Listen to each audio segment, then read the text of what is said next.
In this video, I will demonstrate different selection techniques. Knowing how to select text in Microsoft Word is really important when editing. For example, if you ever want to cut and paste text from one location to another, you need to know how to select the text before you can use that feature. There are a lot of different options for selecting text, so I'm going to demonstrate a few. If you ever need to select just one word, you can double-click on that word. Once a word is selected, you can do so many things with that selected text. You can bold it, italic, underline, change the font style, change the font size. You could cut and paste, copy and paste, change the alignment. There are just a number of different things you can do to text once it is selected. If you want to select an entire paragraph, you would navigate to the paragraph and simply triple click. That would select the whole paragraph. Again, you would be able to do all of the formatting that I just described previously. Another technique for selecting is to drag over the top of the text you want to select. So you would position your I-beam pointer over the top of the text, and then you just click and drag across. Another cool way to select is to click in front of text.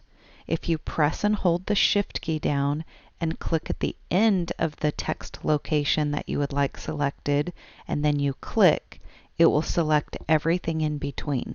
If you ever want to select just one sentence within a paragraph, you can go to that sentence, press and hold the Control key down, click one time on the sentence, and it will select just that sentence. Microsoft Word uses punctuation to determine where the beginning and the end of a sentence is.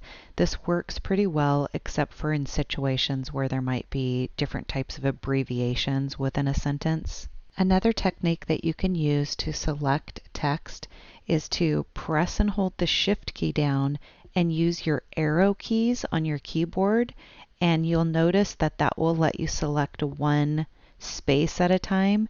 This is really important because you might be needing to select just a portion without the punctuation at the end.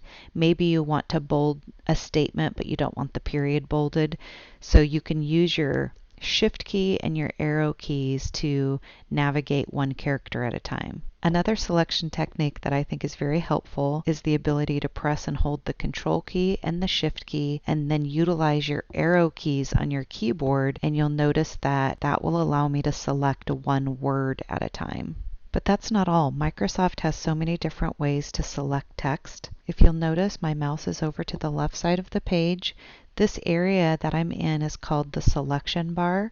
It's basically an invisible strip that allows you to perform different selection techniques. If you're inside of the selection bar and you point your mouse towards the text and you click one time, it will select one line. If you click and drag, it will allow you to select multiple lines. I'm going to deselect by clicking off of that. If you position your mouse to where it's pointing at a paragraph and you double click, it will select just that paragraph. And if you position your mouse on the left side page in that selection bar and you triple click, it will select the entire document. I'm going to go ahead and deselect. The keyboard command to select your entire document is the Control A key. I use that a lot throughout the Microsoft Office products, so try to remember that one